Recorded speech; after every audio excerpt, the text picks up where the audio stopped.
പടയൊരുക്കം. അധിനിവേശ അടിയൊഴുക്കുകൾക്കെതിരെ ആലിമുസ്ലിയാരും വാരിയം കുന്നനും പടനയിച്ചു കയറിയ മണ്ണിൽ തഹ്രീലും തുഹ്ഫയും വിപ്ലവാവേശത്തിന്റെ കവിത ചൊരിഞ്ഞ ഭൂമിയിൽ പുതിയൊരു സർഗസമരത്തിന്റെ പടപ്പുറപ്പാട്. കലയുടെ തിളക്കവും തനിമയുടെ പ്രൗഢിയും ആധ്യാത്മിക ഭാവങ്ങളുടെ ഗരിമയും ഇവിടെ ഒരുമിച്ചു ചേരുകയാണ്. മത്സരവേദികളിൽ തിരുത്തു പറയാൻ മലയാളത്തിന്റെ കലാപ്രതിഭകൾ ഒരുമിച്ചു ചേരുകയാണ്. മണ്ണിലും വിണ്ണിലും പാട്ടിന്റെ താളവും കാവ്യാത്മകതയും വരച്ച് SSFകാരുടെ മൂന്നാം പെരുന്നാൾ, 18ാമത് SSF സംസ്ഥാന സാഹിത്യോത്സവ്.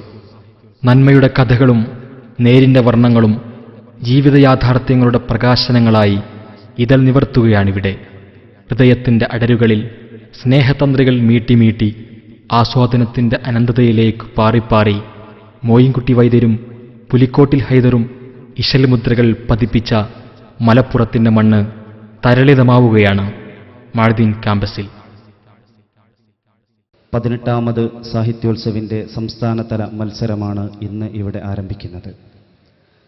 നമുക്കറിയാവുന്നതുപോലെ കഴിഞ്ഞ 39 വർഷമായി കേരളത്തിലെ ധാർമ്മിക പോരാട്ട രംഗത്ത് ചൂടും ചൂരുമുള്ള യുവത്വത്തെ അവതരിപ്പിച്ച മഹത്തായ ഈ സംഘടന നന്മയുടെ പക്ഷത്ത് നിൽക്കുന്ന, ധർമ്മത്തിനു വേണ്ടി പോരാടുന്ന ഒരു കൂട്ടം വിദ്യാർത്ഥിത്വത്തിൻ്റെ പ്രതിനിധികളായി നിരന്തരമായ പ്രവർത്തനങ്ങളിലൂടെ കർമ്മഭൂമിയിൽ സജീവമായി പ്രവർത്തിച്ചുകൊണ്ടിരിക്കുകയാണ്.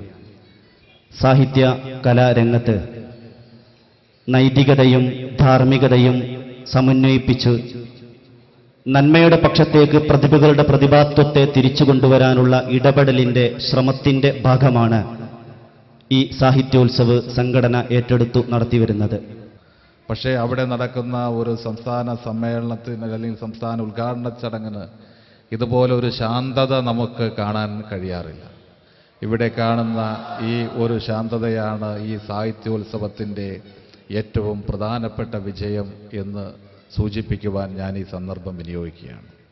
അതുകൊണ്ട് തന്നെ വരും വർഷങ്ങളിലും കൂടുതൽ 18 വർഷം എന്നുള്ളത് വരാനിരിക്കുന്ന വർഷങ്ങളിലൊക്കെ തന്നെ കൂടുതൽ ശക്തിയോടെ, കൂടുതൽ മിഴിവോടെ ഈ സാഹിത്യോത്സവം പുതിയ തലമുറയുടെ സർഗാത്മകമായ കഴിവും പ്രാഗൽഭ്യവും തെളിയിക്കുവാനുള്ള വേദിയായി മാറും എന്നെനിക്ക് ഉറപ്പാണ്. ഇന്ന് ഇതുമായി സഹകരിക്കുന്നവരൊക്കെ തന്നെ നാളെ ഇതിനേക്കാൾ ശക്തിയോടുകൂടി തന്നെ സാഹിത്യോത്സവം നാടിൻ്റെ മുഴുവൻ ഒരു ധാർമ്മിക ഉത്സവമാക്കി മാറ്റുവാൻ ഉള്ള ഒരവസരം നാളുകളിൽ ഉണ്ടാകുമെന്ന് എനിക്ക് ഉറപ്പാണ്. വിദ്യാർത്ഥികളുടേതായ പ്രശ്നങ്ങൾ ഇന്ന് വളരെ കൂടുതലാണ്.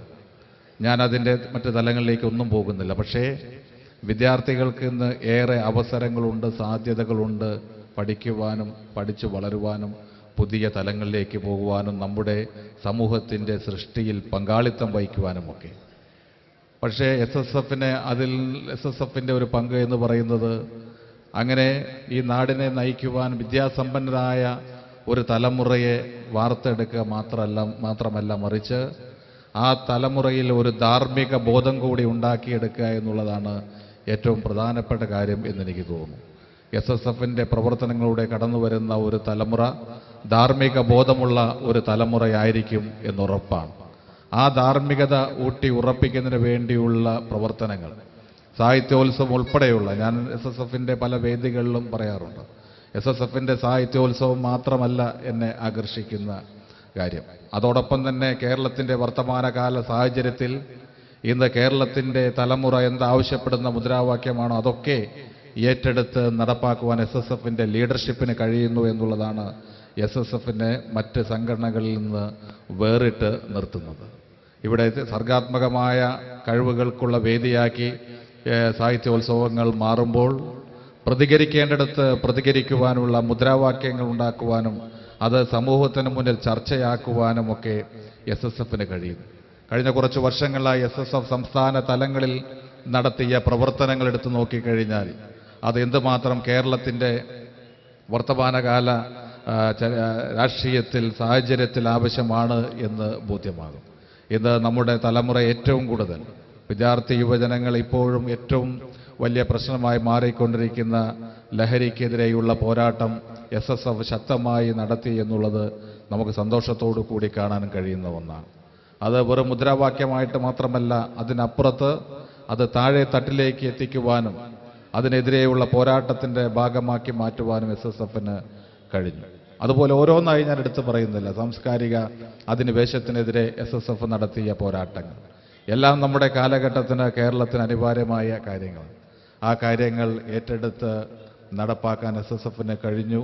തീർച്ചയായിട്ടും അതോടൊപ്പം തന്നെ ഞാൻ സൂചിപ്പിച്ചു, കുട്ടികളുടെ സർഗാത്മകമായ കഴിവുകൾ ഒരുമിച്ച് കൊണ്ടുപോകുന്നതിന് ഭാരതപ്പുഴയുടെ തീരത്തുള്ള, ഭാരതപ്പുഴ ഒഴുകിക്കൊണ്ടിരിക്കുന്ന ഈ ജില്ലയുടെ വളക്കൂറുള്ള മണ്ണാണ് മലയാള ഭാഷയെ പുഷ്കലമാക്കിയിട്ടുള്ളത്.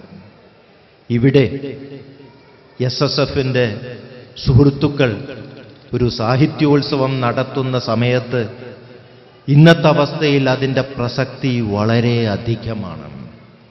സാഹിത്യം, ഭാഷ ഒക്കെ ഭൂലോകത്ത് തന്നെ ക്ഷീണം സംഭവിച്ചു കൊണ്ടിരിക്കുന്ന ഒരവസ്ഥയിലാണ്.